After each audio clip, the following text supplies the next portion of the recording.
In Haiti, photographer Victor Fielding and his pregnant wife Seren are on their honeymoon until a massive earthquake ensues. Seren is gravely injured, and paramedics tell Victor he must choose to save either his wife or child. 13 years later, Victor has lost his faith in God since Seren's death and is raising his daughter Angela on his own. In Georgia, one day after school, Angela ventures into the woods with her Baptist best friend Catherine to perform a seance. In an attempt to contact Angela's mother, the girls go missing and a 3-day manhunt ensues. The girls are found in a barn on the 3rd day. Though traumatized, they seem relatively normal, having only suffered burns to their feet. The next day at home, Angela attacks Victor and begins convulsing, while Catherine has an outburst during a church service in which the sacrament of Holy Communion is observed. Victor admits Angela into the hospital where their nurse neighbor and attends to her. Catherine's mother, Miranda, begins to theorize that the girls traveled to hell and brought a demon back with them. The girls' conditions worsen. Anne, convinced that Angela is possessed after the latter reveals knowledge of Anne's experience in the novitiate as a prospective nun and her secret abortion, gives Victor a memoir written by Chris MacNeil, who experienced a similar situation with her daughter Regan in 1973. Chris has spent her life researching exorcisms in every culture while becoming world-renowned for her studies. Regan became distant from her mother due to the memoir's success and has not seen her since.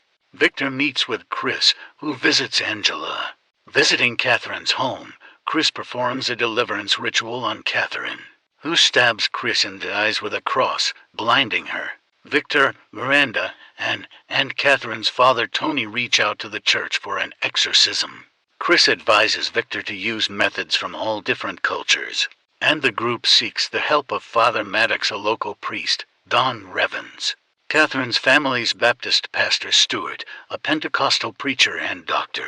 Behibe, or rootwork healer. The group plans an ecumenical exorcism, but the local Catholic diocese forbids Maddox from participating, as they feel that the children are suffering from a psychiatric disorder. The girls are tied to chairs as the group proceeds with the exorcism, and uses a crucifix with the Saint Benedict medal engraved on it to battle the demon. The demon reveals that Victor did not choose to keep Angela alive 13 years ago. He chose Seren, but she died from her injuries.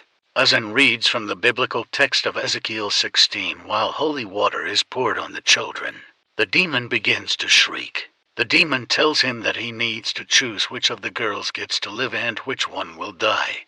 And if a choice is not made, it will kill them both. While Miranda and Victor both refuse to forsake each other's child, Maddox, who has a change of heart, rejoins the group.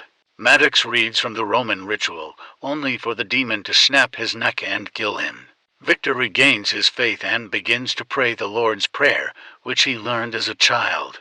As Victor apologizes to Angela and uses Seren's scarf to attempt to strengthen her against the demon, Tony yells that he chooses Catherine, and Angela flatlines. Suddenly, Catherine wakes up in another realm and screams for her parents as the demon chooses her, revealing the one that was chosen would be the one who dies.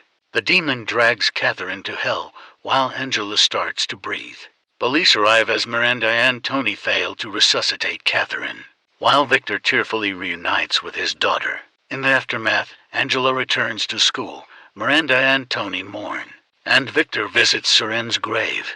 In the hospital, Chris is reunited with Regan, who forgives her mother.